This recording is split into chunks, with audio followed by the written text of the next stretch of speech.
ومن يضلل فلا هادي له وأشهد أن لا إله إلا الله وحده لا شريك له وأشهد أن محمدًا عبده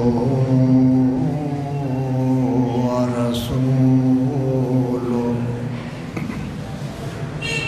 أما بعد فإن خير الحديث كتاب الله وخير الهدي هدي محمد صلى الله عليه وسلم وشر الأمور محدثاتها وكل محدثة بدعة وكل بدعة ضلالة وكل ضلالة في النار.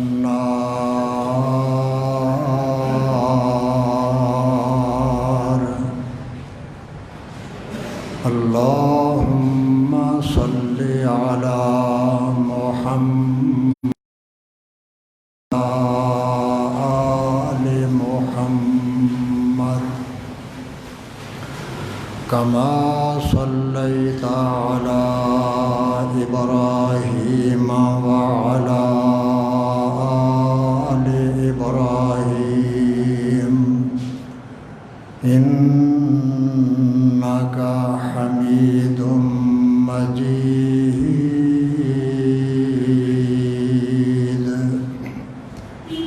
اللهم بارك على محمد وعلى آل محمد كما باركت على إبراهيم وعلى آل إبراهيم إنك حميد مجيد.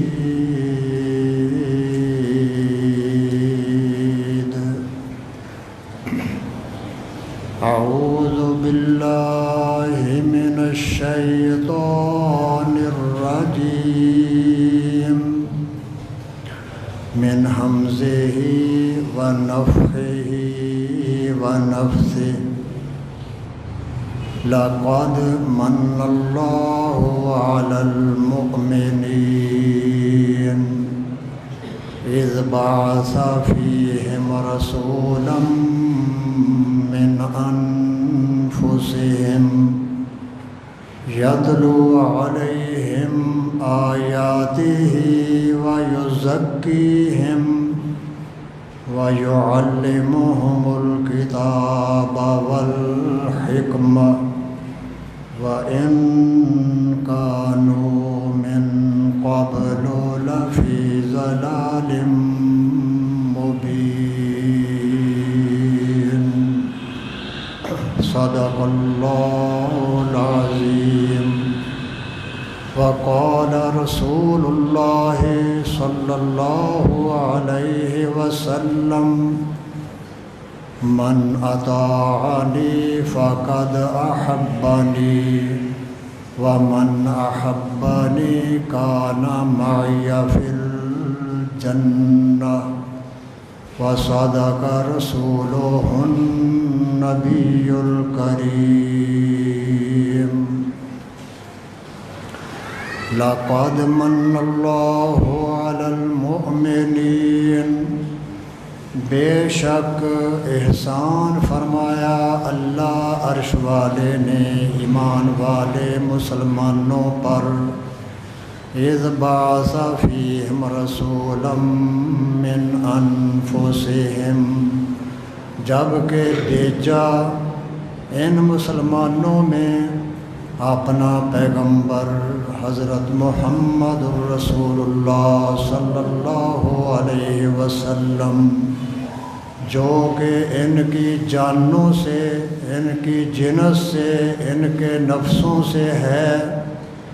ہمارا پیغمبر ان پر عرش والے رب کی آیتیں پڑھ کر سناتا ہے اور انہیں گناہوں سے پاک صاف کرتا ہے اور انہیں کتاب و سنت کی تعلیم دیتا ہے۔ وَإِن كَانُوا مِن قَبْلُ لَفِي ضَلَالٍ مُبِينٍ، بے شک انسانیت والے سارے لوگ ہمارے نبی کے آنے سے پہلے کھلی گمراہی میں، ضلالت میں جا رہے تھے۔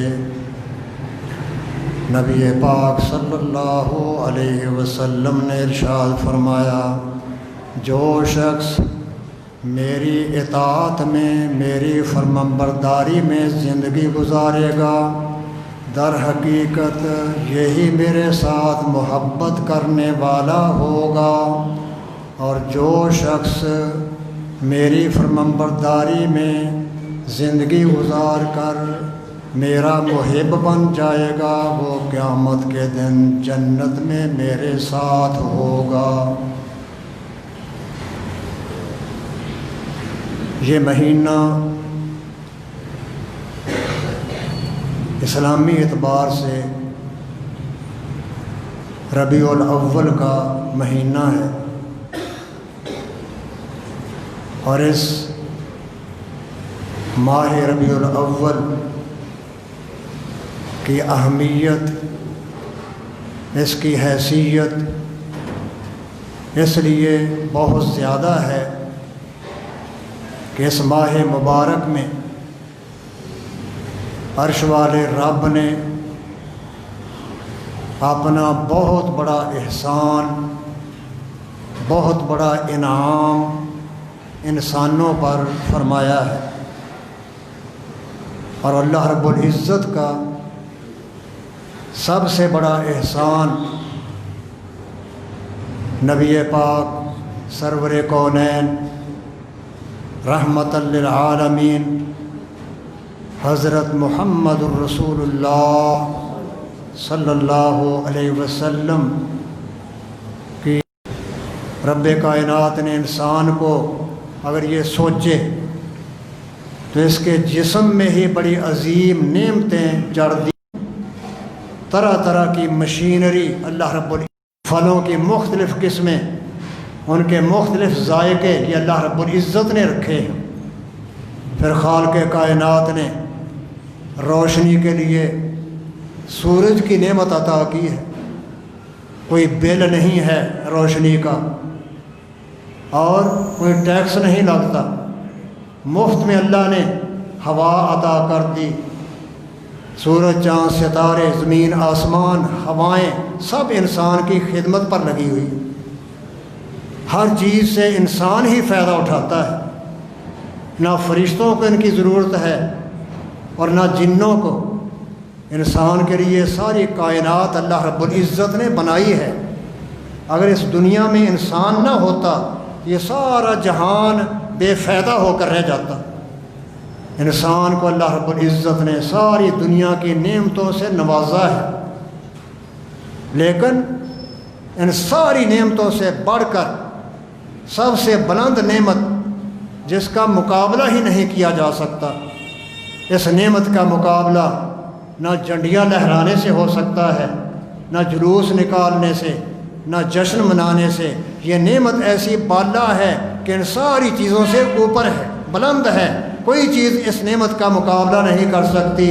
وہ نعمت محمد صلی اللہ علیہ وسلم ہے۔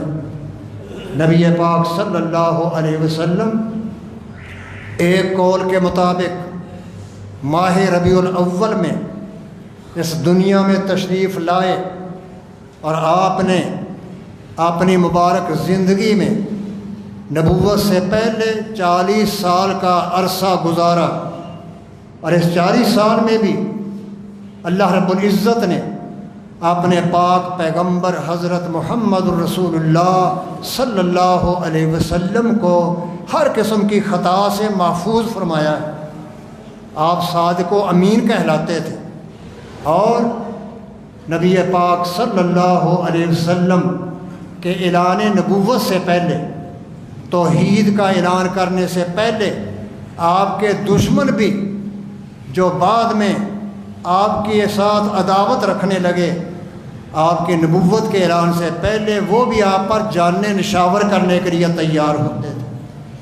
اللہ کے پیغمبر صلی اللہ علیہ وسلم کو راست باز، صادق اور امین، امانت دار کہتے تھے، اور اپنی امانتیں اللہ کے پیغمبر صلی اللہ علیہ وسلم کے پاس جمع کروایا کرتے تھے کہ محمد الرسول اللہ صلی اللہ علیہ وسلم کے پاس امانت رکھیں گے، ضائع نہیں ہوگی، وقت پر مل جائے گی۔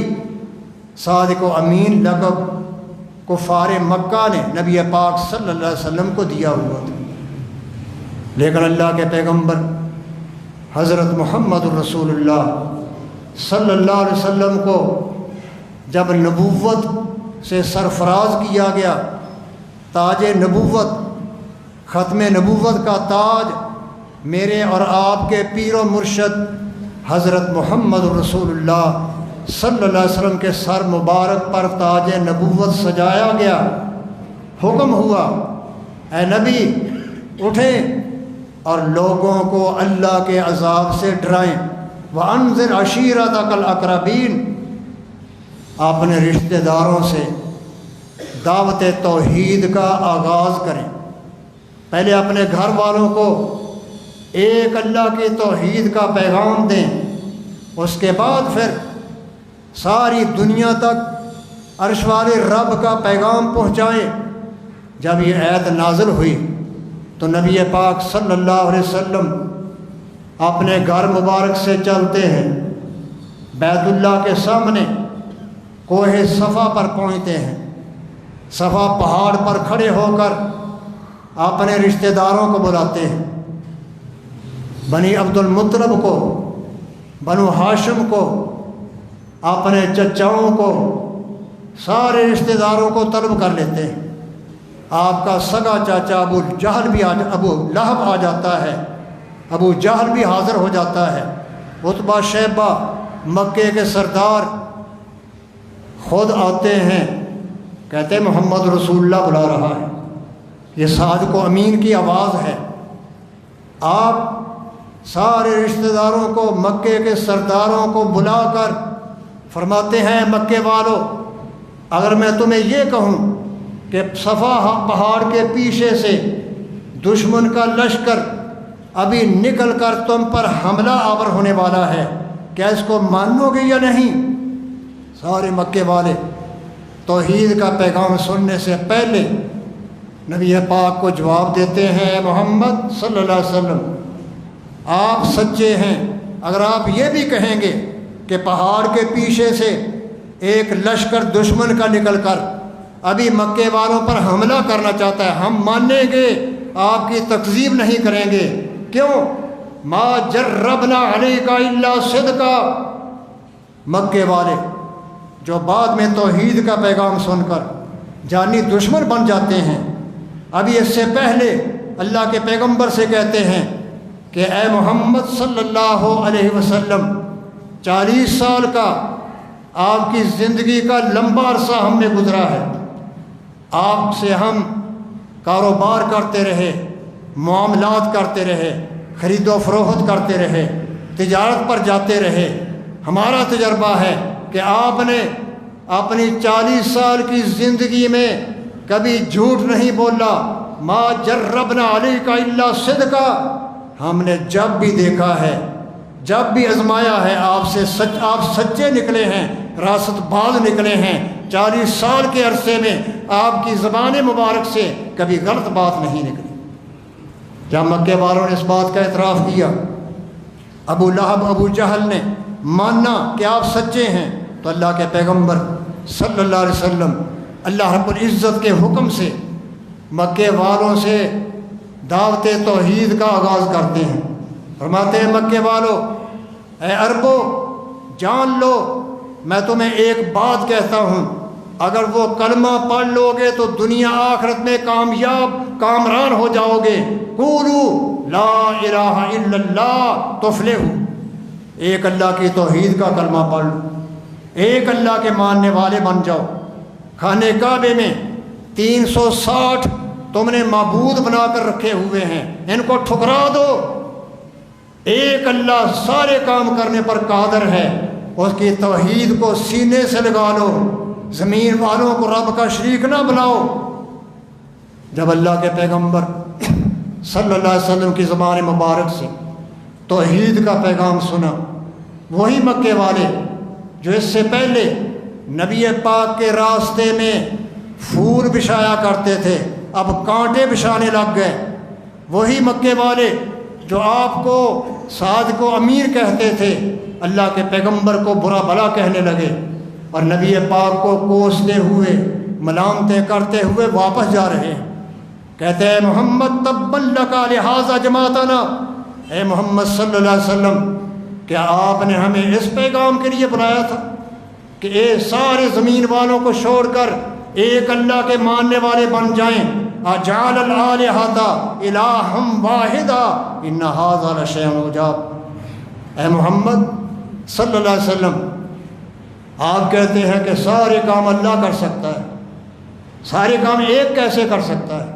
ہمیں تو اولادیں لینے کے لیے کسی اور معبود کے سامنے جھکنا پڑتا ہے، مشکل کشائی کے لیے فلاں درگاہ پر جانا پڑتا ہے، اور رزق مانگنے کے لیے ایک اور معبود کے سامنے جھکنا پڑتا ہے۔ یہ سارے معبود مل کر دنیا کے کام کرتے ہیں، تو کہتا ہے ایک اللہ کے بن جاؤ۔ ہماری عقل میں ہماری سمجھ میں تیری بات نہیں آتی۔ میرے بھائیو ذرا سوچیں، نبی پاک صلی اللہ علیہ وسلم کے حسن و جمال پر مکے والوں کو کوئی اعتراض نہیں تھا، سب مانتے تھے محمد رسول اللہ حسین و جمیل ہیں، ان کی زلفیں بڑی خوبصورت ہیں، ان کا رہن سہن بڑا مثالی ہے، محمد رسول اللہ صادق و امین ہیں، لیکن ایک ہی کلمہ ایک ہی بات توحید کی سنتے ہیں تو اللہ کے پیغمبر کے دشمن بن جاتے ہیں، آپ کو گالیاں نکالتے ہیں، طرح طرح سے آپ کو بدنام کرنے کی کوشش کرتے ہیں، آپ کو مجنون اور دیوانہ طرح طرح کے لقب دیتے ہیں۔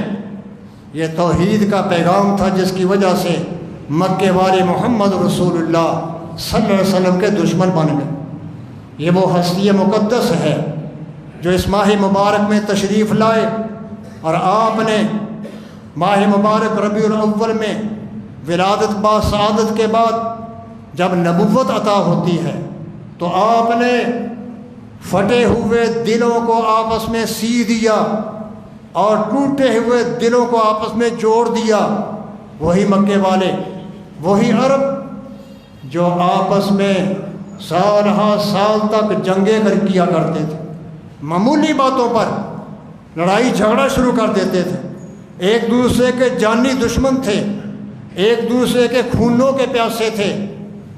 نبی پاک صلی اللہ علیہ وسلم تشریف لائے، آپ نے انہی بگڑے ہوئوں کو ایسے سنوارا، ایسی تربیت کی کہ یہی جو آپس میں خونوں کے پیاسے تھے، نبی پاک صلی اللہ علیہ وسلم کی تربیت سے، آپ کی تعلیم سے، خونوں کے پیاسے خون دینے والے اور دوسروں کی جانیں بچانے والے اور دوسری انسانیت کے پاسبان اور محافظ بن جاتے ہیں۔ جنگ یرموک کا موقع ہے اور اس موقع پر واقعہ پیش آتا ہے، زخمی گرے پڑے ہیں، صحابہ کرام یہ ہے وہ زخمی ہے وہ ہے، ایک زخمی پانی مانگتا ہے، یہ نبی پاک صلی اللہ علیہ وسلم کے تربیت یافتہ ہے، پانی مانگتا ہے، پانی لانے والا پانی کا مشکیزہ لاتا ہے، جب اس زخمی کے منہ کے قریب کرتا ہے تو اس کے ساتھ والا زخمی کہتا ہے مجھے بھی پانی دینا۔ جیسے یہاں گرمی کا موسم ہو، ایک کو پانی دیا ہے دوسرا بھی مطالبہ کرتا ہے، تیسرا بھی۔ وہ زخمی کہتا ہے اے پانی والے مجھے پانی بعد میں پلانا، میرے بھائی کو پہلے پانی پلا، اس کی جان بچ جائے، میری جان جاتی ہے تو چلی جائے۔ وہ پانی والا مشکیزے والا دوسرے زخمی کے پاس جاتا ہے، اس کو پانی پلانے کے لیے مشکیزہ اس کے منہ کے قریب کرتا ہے۔ تیسرا زخمی کہتا ہے پانی لانا، دوسرا زخمی کہتا ہے مجھے پانی بعد میں پلانا، پہلے میرے ساتھی بھائی کو پانی پلا، اس کی جان بچ جائے، میری جان جاتی ہے تو کوئی پرواہ نہیں۔ تیسرے کے پاس جاتا ہے، جب پہنچتے ہیں تو وہ اپنی جان اللہ کے راستے میں قربان کیے ہوئے، واپس دوسرے کے پاس آتا ہے، وہ بھی اللہ کے راستے میں قربان ہو جاتا ہے۔ پہلے کے پاس آتا ہے، وہ بھی اپنی جان کا نذرانہ اللہ کے دربار میں پیش کر چکا ہے، زخمی تھے۔ یہ نبی پاک کے تربیت یافتہ، یہ وہی لوگ تھے جو نبی پاک کی آمد سے پہلے، اللہ کے پیغمبر کی نبوت اور رسالت سے پہلے، قرآن جیسی عظیم الشان کتاب نازل ہونے سے پہلے ایک دوسرے کے گلے کاٹا کرتے تھے، جاہلیت میں لوگوں کے خون بہایا کرتے تھے، نہ کسی کی جان محفوظ تھی، نہ کسی کا مال محفوظ تھا، نہ کسی کی عزت محفوظ تھی۔ لیکن اب دیکھیں اللہ کے پیغمبر کی تعلیم کے بعد، قرآن کی تربیت کے بعد، نبی پاک صلی اللہ علیہ وسلم کی تربیت کے بعد وہی خونوں کے پیاسے اب دوسروں کی جانوں کے محافظ بن جاتے ہیں، اپنی جان کی کوئی پرواہ نہیں ہے، کہا اس کو پانی پلا دو میں جاتا ہوں تو کوئی حرج نہیں۔ یہ نبی پاک صلی اللہ علیہ وسلم آپ جیسی مقدس اقدس پاکیزہ شخصیت اس ماہ ربیع الاول میں تشریف لائی۔ میرے بھائیو، نبی پاک صلی اللہ علیہ وسلم جس ماہ مبارک میں تشریف لائے، آپ کے صفات، آپ کی خوبیاں بے شمار ہیں، ہمہ خوباں، ہر وہ خوبی جو پہلے پیغمبروں میں تھی، آنچے خوباں ہمہ دارن تو تنہا داری۔ نبی پاک صلی اللہ علیہ وسلم پہلے پیغمبروں میں جو صفات انفرادی طور پر تھیں، اللہ نے ساری خوبیاں محمد رسول اللہ صلی اللہ علیہ وسلم میں جمع فرما دی۔ آپ صورت کے اعتبار سے بھی عالی شان، سیرت کے اعتبار بھی عالی شان، آپ کا چہرہ مبارک ایسا حسین و جمیل کہ جو دیکھتا آپ کا گرویدہ ہو جاتا تھا۔ مکے میں نبی پاک صلی اللہ علیہ وسلم کے اعلان نبوت کے بعد مشرق گھرانے کی ایک بوڑھی عورت گھر والوں سے کہتی ہے کہ میں مکہ میں خانہ کعبے کے طواف کے لیے جا رہی ہوں۔ مشرق بھی طواف کرتے تھے اپنے طور طریقے کے مطابق، اور طرح طرح کی ان کی رسمیں بنی ہوئی تھیں، آ کر طواف کرتے۔ بڑھیا نے کہا گھر والوں سے میں بیت اللہ کی زیارت کرنے جا رہی ہوں۔ گھر والوں نے سمجھایا اماں جان خانہ کعبے میں جا رہی ہے، وہاں ایک خوبصورت محمد صلی اللہ علیہ وسلم بیٹھا ہوگا، اس کی بات نہ سن بیٹھنا۔ گھر والے بڑھیا کو سمجھاتے ہیں کہ محمد صلی اللہ علیہ وسلم کی بات نہ سننا، اس کو دیکھنا بھی نہیں، اگر تو نے اس کی بات سن لی تو اس کی بن کر رہ جائے گی۔ کہا نہ، بڑھیا کہتی میں کبھی اس کو دیکھوں بھی نہیں، اس کی بات بھی نہیں سنوں گی۔ گھر سے چلتی ہے، بیت اللہ میں آتی ہے، نظریں متلاشی ہیں، بڑھیا دیکھنا چاہتی ہے کہ وہ کون سی شخصیت ہے جس سے مجھے گھر والوں نے روکا ہے اس کی بات نہ سننا۔ جب نبی پاک سرور کونین خاتم النبیین حضرت محمد رسول اللہ صلی اللہ علیہ وسلم کے خوبصورت حسین و جمیل چہرہ انور پر نگاہ پڑتی ہے تو نبی پاک صلی اللہ علیہ وسلم کی گرویدہ ہو جاتی ہے۔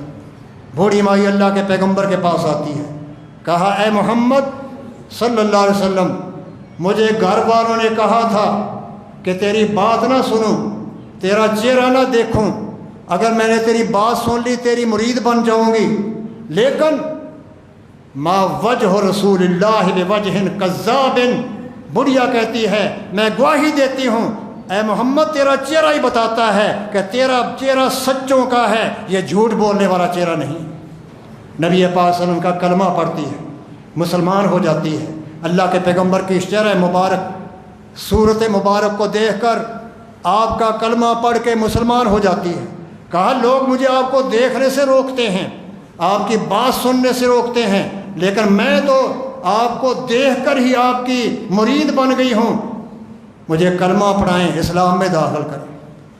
اللہ کے پیغمبر صلی اللہ علیہ وسلم نے کلمہ پڑھایا، بڑھیا مسلمان ہو گئی، گھر واپس جاتی ہے، گھر پوچھتے ہیں اماں جان طواف کر کے آ گئی؟ کہا ہاں۔ کہا اس آدمی کو تو نہیں دیکھا جس سے روکا تھا، اس کی بات تو نہیں سنی؟ کہا اس کی بات سنے بغیر ہی اس کے مرید بن گئی۔ اس کا چہرہ ہی بتاتا ہے کہ یہ سچا نبی، صادق و امین، صداقت کی بلندیوں پر فائز، یہ کبھی چہرہ جھوٹ نہیں بول سکتا، یہ چہرہ سچا ہے۔ میں تو اس کا کلمہ پڑھ کے مسلمان ہو گئی۔ میرا پیغمبر حضرت محمد رسول اللہ صلی اللہ علیہ وسلم صورت کے اعتبار سے بھی اعلیٰ، سیرت و کردار کے اعتبار سے بھی اعلیٰ۔ صورت کیسی؟ جابر فرماتے ہیں 14ویں کا چاند چمک رہا تھا، رات کا وقت، 14ویں کا چاند سر پر جگمگا رہا تھا، روشنی پھیلا رہا تھا۔ میں نے گھر میں بیٹھے ہوئے چاند کو دیکھا، بڑا خوبصورت نظر آیا۔ میرے دل میں خیال آیا کہ آج دیکھنا ہے کہ محمد رسول اللہ صلی اللہ علیہ وسلم مدینے والے کا چہرہ زیادہ خوبصورت ہے یا چاند زیادہ خوبصورت ہے۔ جابر اپنے دل میں یہ تصور لے کر گھر سے نکلتے ہیں، مسجد نبوی میں آتے ہیں۔ پاک پیغمبر حضرت محمد رسول اللہ صلی اللہ علیہ وسلم مسجد نبوی میں صحابہ کرام کی موجودگی میں تشریف فرما ہے۔ جابر آ کر بیٹھ جاتے ہیں، کبھی چاند کو دیکھتے ہیں، کبھی نبی پاک کے چہرہ انور کو دیکھتے ہیں، اور مقابلہ کر رہے ہیں کہ آج دیکھنا ہے کہ زمین کا چاند زیادہ خوبصورت ہے یا آسمان کا چاند زیادہ خوبصورت ہے۔ آخر فیصلہ کیا کہ آسمان کے چاند کے چہرے پر ایک داغ ہے، داغ، لیکن محمد رسول اللہ صلی اللہ علیہ وسلم مدینے والے کے چہرے پر کوئی داغ دبا بھی نہیں ہے۔ ایسے حسین و جمیل اللہ رب العزت اپنے نبیوں کو حسین و جمیل بناتا ہے، اعلیٰ خاندانوں میں بھیجتا ہے، ان کی زبان میں تاثیر پیدا کرتا ہے۔ میرا پیغمبر محمد رسول اللہ صلی اللہ علیہ وسلم صورت کے اعتبار سے بھی اعلیٰ، سیرت کے اعتبار سے بھی اعلیٰ۔ سیرت کیسی کہ اللہ کے پیغمبر حضرت محمد رسول اللہ صلی اللہ علیہ وسلم آپ کا کردار کائنات والوں کے لیے مثال بنا دیا گیا۔ لقد کان لکم فی رسول اللہ اسوۃ حسنہ لمن کان یرجو اللہ والیوم الآخر۔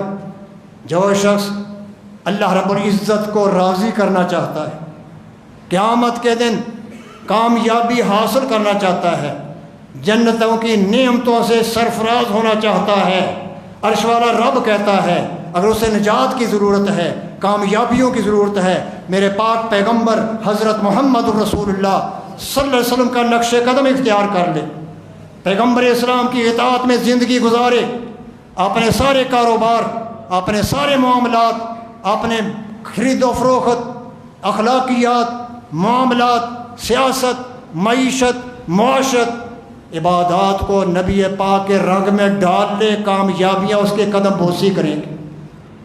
لقد کان لکم فی رسول اللہ اسوۃ حسنہ، عرش والا رب کہتا ہے میں نے دنیا والوں کے لیے اپنے نبی کو اسوہ حسنہ بنا دیا ہے۔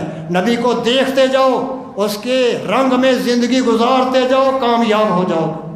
میرے پیغمبر سیرت کے اعتبار سے بھی اعلیٰ۔ میرے بھائیوں، آؤ تمہیں ایک دور جدید کا واقعہ سنائیں۔ عیسائی، مصنف عیسائی ہے، امریکہ کا رہنے والا، مائیکل ہارٹ اس کا نام ہے۔ عیسائی کتاب لکھتا ہے اور دی 100 کتاب لکھتا ہے۔ دی 100 کتاب میں دنیا میں جتنی بڑی بڑی شخصیات آئی ہیں ان کا مطالعہ کرتا ہے، بڑے بڑوں کو پڑھتا ہے، گوتم بدھ کو پڑھتا ہے، عیسیٰ علیہ السلام کو پڑھتا ہے، سکندر اعظم کی تاریخ پڑھتا ہے، میرے پاک پیغمبر حضرت محمد رسول اللہ صلی اللہ علیہ وسلم کی سیرت کا مطالعہ کرتا ہے، کتاب لکھتا ہے مسلمانوں خوش ہو جاؤ اور نبی پاک کی پیروی کے لیے تیار ہو جاؤ، تمہارے نبی کے صداقت کو غیر مسلم بھی مان گئے ہیں اور تم کدھر بھولے پھرتے ہو، نبی سے کیسے گفتگو گردانی کر سکتے ہو۔ مائیکل ہارٹ اپنی دی 100 کتاب میں سب سے پہلے 100 شخصیات جن کو اپنی کتاب میں ذکر کرتا ہے، انہاں کے حالات ذکر کرتا ہے، اور دیکھیں عیسائی ہونے کے باوجود وہ اپنی اس کتاب کے پہلے نمبر پر لاتا ہے تو میرے اور آپ کے پیر و مرشد حضرت محمد رسول اللہ صلی اللہ علیہ وسلم کو پہلے نمبر پر کتاب کے پہلے صفحے پر ذکر کرتا ہے، پہلا نمبر دے دیا ہے۔ غیر مسلموں نے میرے تیرے پیر و مرشد کو حضرت محمد رسول اللہ صلی اللہ علیہ وسلم وہ بیان بھی کرتا ہے۔ شروع میں لکھتا ہے کہ عیسائی یہ کتاب پڑھیں گے، مجھ پر اعتراض کریں گے کہ اے مائیکل تو نے عیسیٰ علیہ السلام کو پہلا نمبر کیوں نہیں دیا؟ عیسائی عیسیٰ علیہ السلام کو ماننے کے دعوے دار ہیں، ان کو پہلے نمبر پر لانا چاہیے تھا۔ اعتراض کریں گے، خود ہی جواب دیتا ہے، کہتا ہے میں نے بڑے بڑوں کو پڑھا ہے، سارے لوگوں کی تاریخوں کا مطالعہ کیا ہے، ان میں سے 100 شخصیات کا انتخاب کیا ہے، ان کے حالات اپنی اس کتاب میں لکھے ہیں، لیکن میں نے دیکھا کہ بعض لوگ روحانی اعتبار سے اعلیٰ ہیں، دنیاوی معاملات میں ان کا کوئی دخل نہیں، بعض دنیاوی معاملات میں اعلیٰ ہیں، روحانی اور مذہبی اعتبار سے صفر ہیں، کسی شعبے میں کامیاب ہیں، کسی شعبے میں صفر ہیں۔ اور اپنی کتاب میں لکھتا ہے اپنا عذر پیش کرتے ہوئے کہ محمد رسول اللہ صلی اللہ علیہ وسلم کو پہلا نمبر کیوں دیا، کتاب کے پہلے صفحے پر کیوں لکھا ہے؟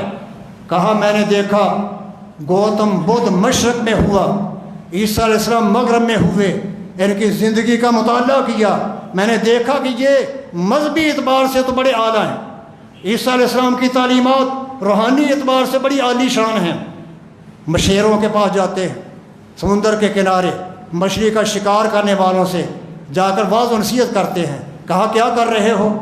کہا جی مچھلیوں کا شکار کر رہے ہیں۔ عیسیٰ علیہ السلام نے کہا آؤ تمہیں بندے شکار کرنے کا طریقہ سکھ لو، آؤ لوگوں کو واعظ و نصیحت کرو، ان کی تربیت کرو، ان کے نجات کے لیے سامان مہیا کرو۔ عیسیٰ علیہ السلام گوتم بدھ جیسے روحانی اعتبار سے مجھے عالی شان نظر آئے، مذہب میں بڑے بلند مرتبہ نظر آئے، لیکن دنیاوی اعتبار سے ان کا کوئی حصہ ہی نہیں، دنیا سے بالکل کٹے ہوئے، سیاست میں ان کا کوئی حصہ نہیں، دنیاوی معاملات میں وہ صفر نظر آئے۔ اور کسی کو دیکھا کہ وہ سیاست میں سب سے اعلیٰ ہے، مذہب میں بالکل ہیج ہے۔ سکندر اعظم کو میں نے پڑھا، عیسائی مصنف لکھتا ہے، سکندر اعظم کو میں نے پڑھا، سیاست میں بڑے عروج پر ہے، بڑا فاتح ہے، بڑی جنگیں لڑتا ہے، بڑی کامیابیاں حاصل کرتا ہے، سیاست میں عالی شان، لیکن مذہب میں روحانیت میں بالکل صفر۔ ایک ہی شخصیت میں نے دیکھی ہے جو دنیا کے معاملات میں بھی عالی شان ہے، مذہب اور روحانی معاملات میں بھی عالی شان ہے، وہ محمد رسول اللہ صلی اللہ علیہ وسلم کی ذات گرامی ہے۔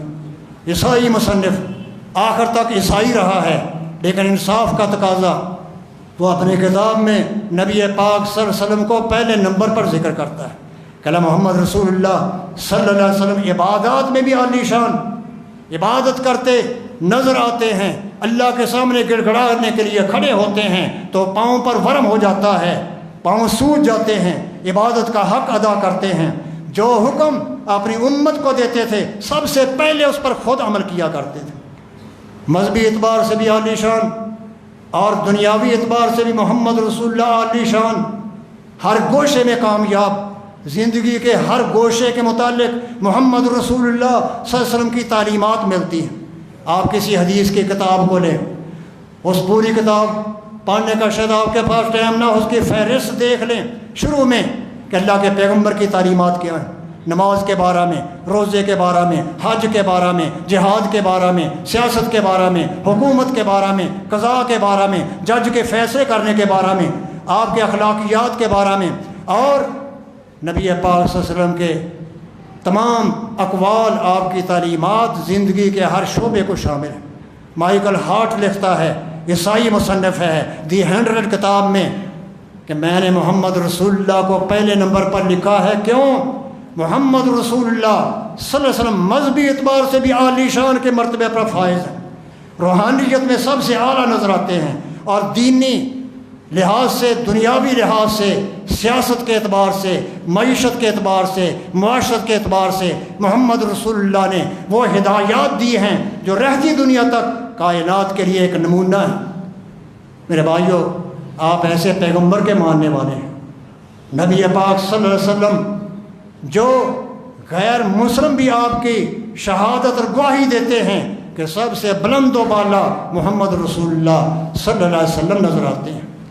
اس لیے ہمارا عقیدہ ہے کہ بعد از خدا بزرگ تو ہی، قصہ مختصر، عرش والے رب کے بعد کائنات میں اگر سب سے بڑا مرتبہ ہے، عالی شان ہے، بلند مرتبے والا ہے، عظیم الشان ہے، تو محمد رسول اللہ صلی اللہ علیہ وسلم۔ سارے امام، سارے پیر، سارے مرشد بننے والے، سارے قائد بننے والے، سارے بڑی بڑی گدیوں والے ہیچ ہیں۔ عرش والے رب کے بعد اگر مقام ہے، مرتبہ ہے، شان ہے، فضیلت ہے، تو میرے محمد رسول اللہ صلی اللہ علیہ وسلم کی ہے۔ ایسا اخلاق نبی پاک صلی اللہ علیہ وسلم کا۔ توحید کی دعوت دینے کے لیے مکے سے چلتے ہیں، طائف کی وادی میں پہنچتے ہیں۔ اتنا خطرناک راستہ کہ آپ دیکھیں، اتنی کھائیاں، گہری کھڈیں، انسان کھائیاں اور کھڈیں دیکھ کر ڈرتا ہے۔ اس زمانے میرا پاک پیغمبر حضرت محمد رسول اللہ صلی اللہ علیہ وسلم ایسا خطرناک راستہ عبور کر کے اللہ کی توحید کا پیغام سنانے کے لیے طائف میں پہنچتے ہیں۔ طائف میں جا کر طائف کے سرداروں کو، ابن عبد یالیر وغیرہ کو دعوت اسلام دیتے ہیں۔ قولوا لا الہ الا اللہ تفلحوا، ایک اللہ کی توحید کے ماننے والے بن جاؤ، دنیا میں بھی کامیاب ہوگے، آخرت میں کامیاب ہوگے۔ طائف والے آپ کے دشمن بن جاتے ہیں۔ توحید کا پیغام سن کر آپ کے پیچھے اپنے اوباش، آوارہ قسم کے نوجوانوں کو لگا دیتے ہیں۔ طائف کے اوباش، آوارہ، مشرک نوجوان نبی پاک صلی اللہ علیہ وسلم پر پتھر پھینکتے ہیں، آپ کے مبارک جسم کو زخمی کر دیتے ہیں۔ اللہ کے پیغمبر صلی اللہ علیہ وسلم کا جوتا مبارک خون سے لبریز ہو جاتا ہے۔ آپ پریشانی کی حالت میں واپس لوٹ رہے ہیں۔ جب ایک مقام پر پہنچے تو جبریل آئے، کہا ہے محمد صلی اللہ علیہ وسلم، آپ کا کلام بھی اللہ نے سن لیا ہے، آپ نے توحید کی دعوت دی ہے، اور ان کا جواب بھی سن لیا ہے۔ اے محمد صلی اللہ علیہ وسلم، اگر آپ حکم دیں تو پہاڑوں کا فرشتہ میرے ساتھ ہے، اگر آپ حکم دیں تو طائف والوں کو 2 پہاڑوں کے درمیان پیس کر رکھ دیں۔ حکم دینے کی ضرورت ہے۔ ملک الجبال فرشتہ کہتا ہے محمد صلی اللہ علیہ وسلم میں حاضر ہوں، آپ کے حکم کی ضرورت ہے، اگر آپ کہیں تو ان پتھر مارنے والوں کو پیس کر رکھ دوں گا۔ اللہ کے پیغمبر صلی اللہ علیہ وسلم فرماتے ہیں میں کائنات کے لیے زحمت بن کے نہیں آیا، رحمت بن کے آیا۔ وما ارسلناک الا رحمت للعالمین، ہم نے اپنے پیغمبر کو ساری کائنات کے لیے رحمت کرنے والا بھیجا ہے۔ آپ نے طائف والوں کے لیے بد دعا پسند نہیں کی، کہا اللہم اہد قومی فانہم لا یعلمون، اے اللہ ان بیچاروں کو علم نہیں ہے، پتھر مارتے ہیں، شرک چھوڑنے کے لیے تیار نہیں ہیں، بے علم ہیں، جاہل ہیں، اے اللہ ان کو ہدایت عطا فرما دے۔ اللہ کے پیغمبر فرشتے کی بات کو رد کر دیتے ہیں کہ نہیں، ان کو پیسنے کی، عذاب کرنے کی ضرورت نہیں، میں تو ان کے لیے ہدایت کی دعا کرتا ہوں۔ عرش والے رب سے ہاتھ اٹھا کر طائف والوں کے لیے، پتھر مارنے والوں کے لیے ہدایت کی دعا کرتے ہیں، اللہم اہد قومی فانہم لا یعلمون۔ میرے بھائیو، اس نبی کا مقابلہ ہو سکتا ہے؟ اس پیغمبر کے مقابلے میں جھنڈیاں آ سکتی ہیں؟ تمہاری جھنڈیاں ہیچ ہیں، میرا نبی بہت بلند ہو چکا ہے۔ تمہارے جلوس بالکل ہیچ ہیں، میرا پیغمبر آسمان کی بلندیوں کو چھو رہا ہے۔ تمہاری پہاڑیاں، تمہاری چراگاہ ہیچ ہے۔ یہ کام تو لوگ دنیا والوں کے لیے بھی کر لیتے ہیں، شادی بیاہ کے موقع پر جھنڈیاں لہرا دیتے ہیں، لائٹیں لگا لیتے ہیں، اور کوئی مطالبہ ہو تو جلوس بھی نکال لیتے ہیں۔ یہ ساری چیزیں میرے پیغمبر کے شایان شان نہیں ہیں، سب سے بلند ہے۔ تمہاری یہ کام سب ہیچ ہیں، نیچے ہیں۔ تمہارا کوئی کام، تمہارا کوئی جشن، تمہارا کوئی جلوس میرے پیغمبر کی بلندیوں کا مقابلہ نہیں کر سکتا۔ میرے بھائیو، ہمیں جشن میلاد منانے میں کوئی تکلیف نہیں ہے۔ ہم اللہ کے پیغمبر کی میلاد کے دن جلوس نکالیں، جشن منائیں، اور پھولوں کے ہار گلے میں ڈلوائیں، پہاڑیاں بنائیں، چراغاں کریں، کوئی تکلیف ہوتی ہے؟ لیکن اصل بات یہ ہے، میرا عذر یہ ہے، ہماری مجبوری یہ ہے کہ ہم نے ہر کام کرنے سے پہلے اللہ کے پیغمبر حضرت محمد رسول اللہ صلی اللہ علیہ وسلم کو دیکھنا ہے۔ اللہ کے پیغمبر صلی اللہ علیہ وسلم کی زندگی میں 12 ربیع الاول کا دن 63 دفعہ آیا ہے۔ 63 آپ کی نبوت، آپ کی زندگی 63 سال تھی، 63 سال 63 دفعہ اللہ کے پیغمبر کی زندگی میں 12 ربیع الاول آیا۔ نبی پاک صلی اللہ علیہ وسلم سے ثابت کر دیں کہ آپ نے 12 ربیع الاول کے دن جشن منایا ہو، جلوس نکالا ہو، جلوس کی قیادت کی ہو، پھولوں کے ہار گلے میں ڈلوائے ہوں، ابوبکر صدیق، عمر فاروق جیسوں کو ساتھ لے کر مدینے کی گلیوں میں چلے پھرے ہوں۔ ثابت کر دیں تمہارا ہاتھ ہوگا، ہمارا گریبان ہوگا۔ اللہ کے پیغمبر سے 63 دفعہ نہیں، 30 دفعہ نہیں، 3 دفعہ نہیں، 1 دفعہ آپ کی زندگی میں ثابت کر دیں کہ آپ نے اپنی میلاد کے دن جشن منایا ہو، صحابہ کو منانے کا حکم دیا ہو، جلوس نکالے ہوں، جھنڈیاں لہرائی ہوں، چراغاں کروایا ہو، دیے جلائے ہوں۔ 1 دفعہ بھی ثابت کر دیں تو آپ کا ہاتھ ہوگا، ہمارا گریبان ہوگا، ہم مجرم ہوں گے اور تمہارے ساتھ مل جائیں گے جشن منانے۔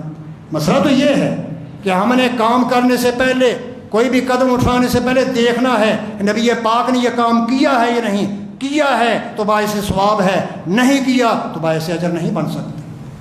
صدیق اکبر آئے، 2 سال کی خلافت کی، فاروق اعظم آئے، 10 سال خلیفہ رہے، عثمان ذی النورین آئے، 12 سال خلافت کی، حضرت علی مرتضیٰ آئے، 5-6 سال خلیفہ رہے۔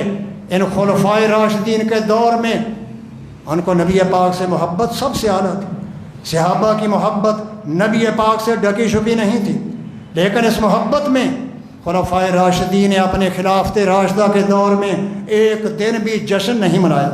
میرا نبی اپنی امت کو جشنوں پر لگانے کے لیے نہیں آیا بلکہ انقلاب پیدا کرنے کے لیے آیا۔ غیر مسلم دیکھتے ہیں محمد رسول اللہ نے وہ انقلاب پیدا کیا ہے جو کائنات میں دوسرا کوئی نہیں کر سکا۔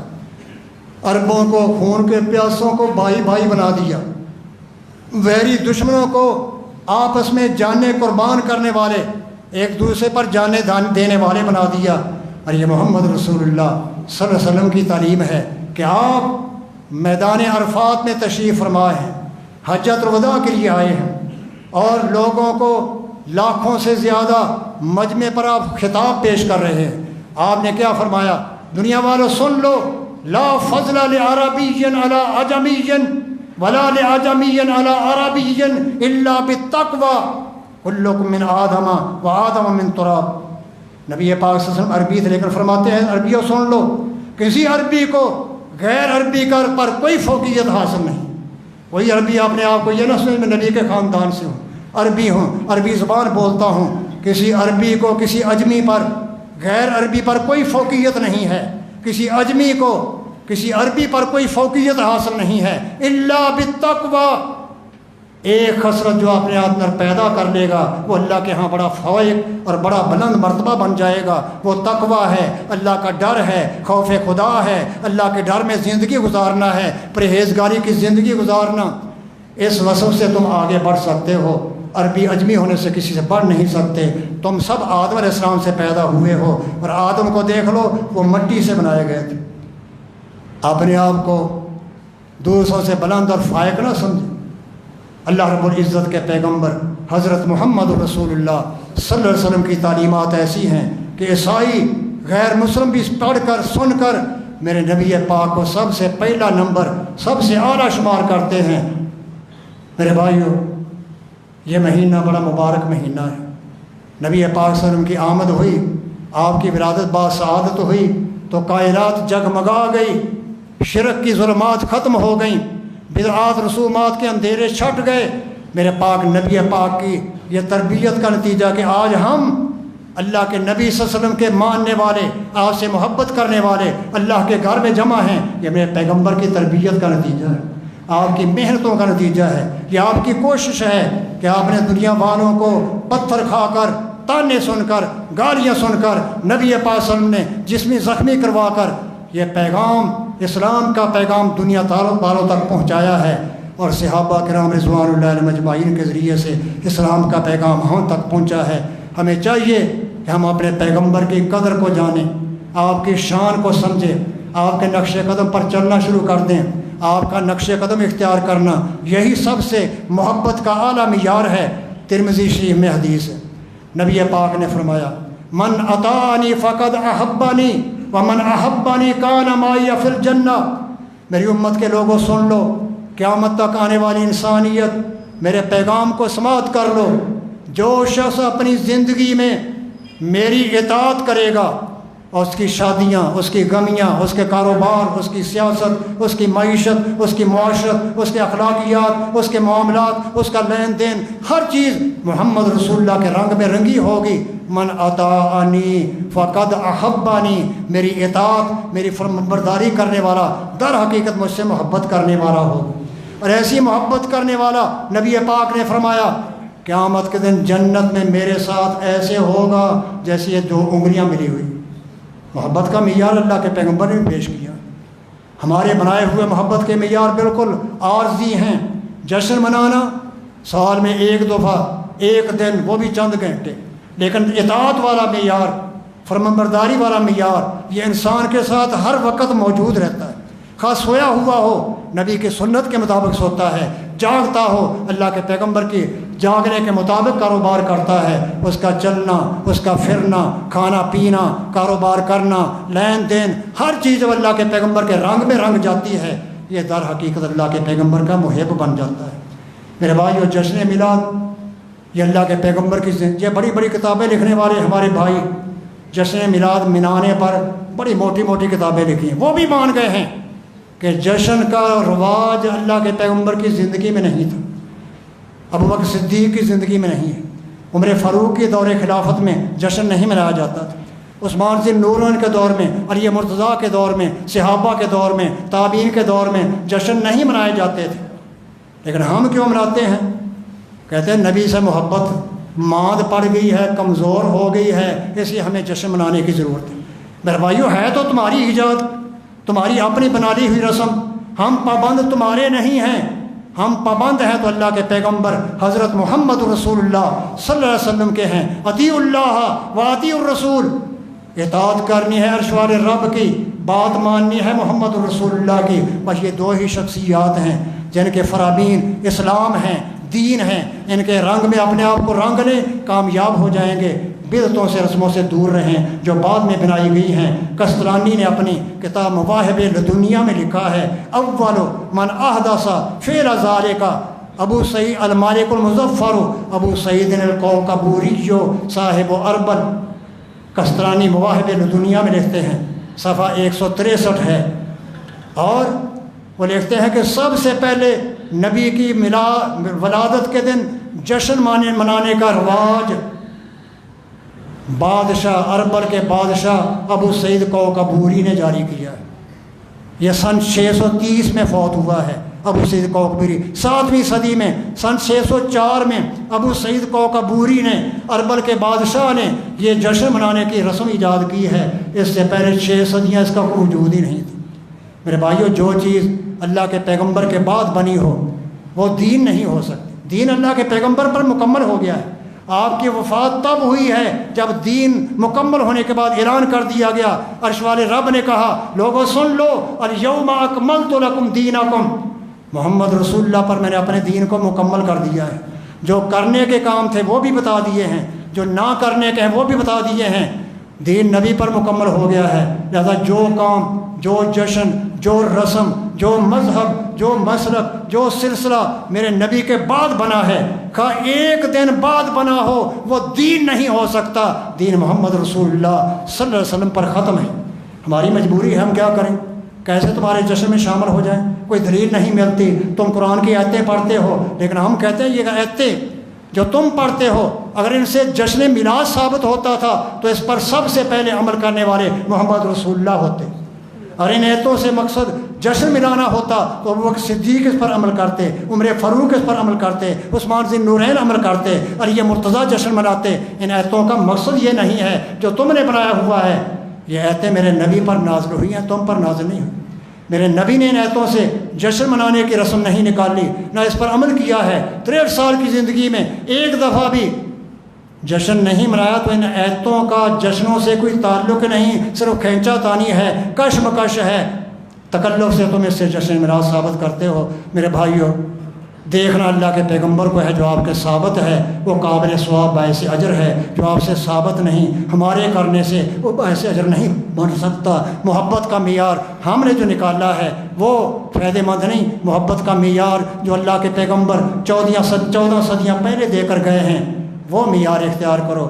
اطاعت کا معیار، فرمانبرداری کا معیار، اللہ کے پیغمبر کے نقش قدم پر چلنے کا معیار، ہر شادی غمی، ہر کام کا دنیا کا ہو یا دین کا ہو، عبادت ہو یا معاملات ہوں، اللہ کے پیغمبر کے رنگ میں رنگ کر ان کو سر انجام دینا، یہ اللہ کے پیغمبر کی محبت ہے۔ آپ خود فرما گئے ہیں من اطاعنی فقد احبانی ومن احبانی کان معی الجنہ، جو شخص اطاعت کرے گا میرا محب ہوگا، ومن احبانی کان معی فی الجنہ، جو ایسی محبت میرے ساتھ کرے گا وہ قیامت کو میرے ساتھ جنت میں میرا پڑوسی ہوگا۔ اللہ ہمیں نبی پاک صلی اللہ علیہ وسلم کی شان کو سمجھ کر آپ کی اطاعت فرمانبرداری میں پوری زندگی گزارنے کی توفیق عطا فرمائے۔ وآخر دعوانا ان الحمد للہ رب العالمین۔